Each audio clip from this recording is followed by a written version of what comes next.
বাবার বাড়ি থেকে দেশি আম পাঠালো। বাবা গাছে বেশ একটা আম হয় নাই। কতগুলো আম হয়েছে, এবার তো বৃষ্টি না আসার কারণে অনেক জায়গায় আম ফল কিছুই ধরে নাই বেশ একটা, যা একটু একটু ধরছে। তো ওই যে 22টা বড় ভাই ছেলে নিয়ে আসছে, ওই আমার বাবা এখন মেরে দেখতে আসে কদিন পর পর।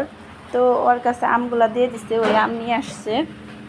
তো আমি আবার ডাইনিং টেবিলের মধ্যেই ওরা বসছে, ওদের আবার হাতে ছুরি দিয়ে কাইটা দিতেছি যে খান। তো কাঁচার বাবা এখন বেশিরভাগ ডায়াবেটিস হওয়ার কারণে আম খাইতে চায় না, পাকা ফল এগুলা কিছুই খাইতে চায় না। তো কাইটা দিয়েছি, খাইছে। আর এই যে সাথে কবুতরের গুস্ত নিয়ে আসছে, আর কিনেছে যে আমার বাতিজা। তো ওই যে সৌদি আরব থেকে আমার খালা একটা চাবির রিং দিচ্ছে, ওইটাও দিয়ে দিচ্ছে। আর একটা কি যেন দিচ্ছে ইয়ামনিরে। তো বাহিরে বৃষ্টি নামতেছে, বৃষ্টির শব্দ। এই যে কবুতর দিয়ে দিচ্ছে মা, বাটির মধ্যে বক্সে করে দিয়ে দিচ্ছে 3টা কবুতর। আমি আবার ছোটো ছোটো কবুতর খাই না, বড় বড় কবুতরই দিয়ে দিচ্ছে। তো যে বৃষ্টি নামতেছে, বৃষ্টির শব্দে ভয়েস দিতে পারতেছি না। তো কতগুলো আম আমি কাইটে দিচ্ছি কাঁচারে করে, আর কতগুলো আম দিয়ে আমি আচার বানাবো।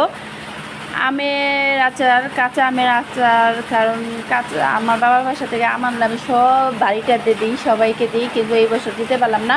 ওই আচারটা বানিয়ে সবাই একটু একটু করে আচার দিব। তো আপনারা জানলে অবাক হবেন, এর মধ্যে আমি বয়সটা পরে যাচ্ছি। আমি মোট 10 কেজি আমের আচার বানাইছি। আমার ঘরে ছেলে মেয়ে কেউই আচার খায় না।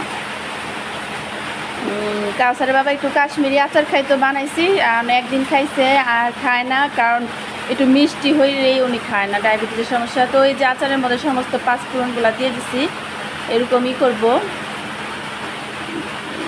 মানে আমি আবার শুকনা করবো না, বেশ একটা এরকমই করবো। আর আমরা একটু পাকা পাকা হয়েছে দেখে এর জন্য গইলা গেছে গা, বেশি আস্তে আস্তে হয় না। আর আমাদের আচার এরকমভাবে খাইতে পছন্দ করে, বেশিরভাগই আমার এই মিষ্টি আচারটা বাদ দিয়ে খায়। মানে আমার বাসায় যে আমার শাশুড়ি, আমি, তারপরে আমার ভাই, ওরা বাদ দিয়ে এই আচারগুলো খায়। তো আচারগুলো খুবই মজা হয়েছে, সব বাড়িটাদের দিচ্ছি ফ্রিজে করে, সবাই খাইছে, খাইয়া খুবই প্রশংসা করছে। আর এই যে বিট লবণ দিয়ে দিলাম, এর জন্য আরও একটু টেস্ট বাড়ছে। তো জ্বালানা তো খোলা ছিল, আচারে গ্রান বের হয়েছে। আমি একটা জিনিস রান্না করলে জ্বালানা দিয়ে তো মানুষ যাতায়াত করে, কোনো কিছু গ্রান বেরোলে বলতেই থাকে। তো এই যে শেরকাগুলা দিয়ে দিতেছি। তো শেরকাগুলা দিয়ে আরও আমি অনেকক্ষণ নাড়াচাড়া করব, যতক্ষণ না একটু শুকনা হইব। তো শেরকা দেওয়ার কারণ হয়েছে, শেরকা দিলে আচারগুলো নষ্ট হয় না, যেভাবে রাখতে পারেন সেভাবেই থাকবে, আচার নষ্ট হবে না। তো এরকম হয়েছে আচারটা। তো এই আচারগুলো আমি আমার খালা শাশুড়ির জন্য দিব, আর আমার আব্বার লেগে একটু রাখবো, কারণ আমার খালা শাশুড়ি একটা অসুস্থ, মানে আচার খাইতে ভালোবাসে, ওনারাও দিব, আমার শাশুড়িও নেবে। তো আমার শাশুড়ি মারে দিয়েই বাড়তেছি যে আপনিই করেন, আচারগুলো আপনার হাতে বাইরে দেন, আমার এত বাড়াবাড়ি ভালো লাগে না। আমি এমনিও বাড়াবাড়ি বেশি একটা করি না, কারণ আমি মেহমান আসলে আমি বাটি বইরা, প্লেট বইরা সামনে দিব, ওনাদের মতন ওনারা নিয়ে খাবো। বাইরে দিতে জানি কেমন লাগে। অনেকে আবার মনে মনে ভাববে যে আমরা নিজের হাতে নিয়ে খাবো, বাইরে দিতেছে হিসেবে। আমার ওরকম ভালো লাগে না। আমি বেশি করে রান্না করবো, বেশি করে বাইরের সামনে দিব, যার যার মতো নিয়ে খাবে, এটাই আমার ভালো লাগে। তো এই যে প্লাস্টিকের ইয়েতে রাখতেছে কিসের জন্য, এটাতে নষ্ট হবে না। আর আমার ওই যে খালা শাশুড়ি যে দুই খালা শাশুড়ি লেগে রাখছে। আর দেখেন বিলাইতে আমার হাড়ি খালি হয়ে যায়।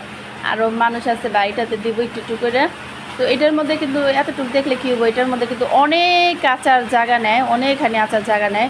তো আমার শাশুড়ি মায়ের বলছিলাম আরও বড় একটা বাটি দিতে, বাটিটা লাগবো না, এটাতে অনেকখানি জায়গা নেয়। আর অসুস্থ, বেশি একটা খাইবো না, কারণ ওনার মুখা খুলে দিতে হবো। ধন্যবাদ সবাইকে, ভালো থাকবে।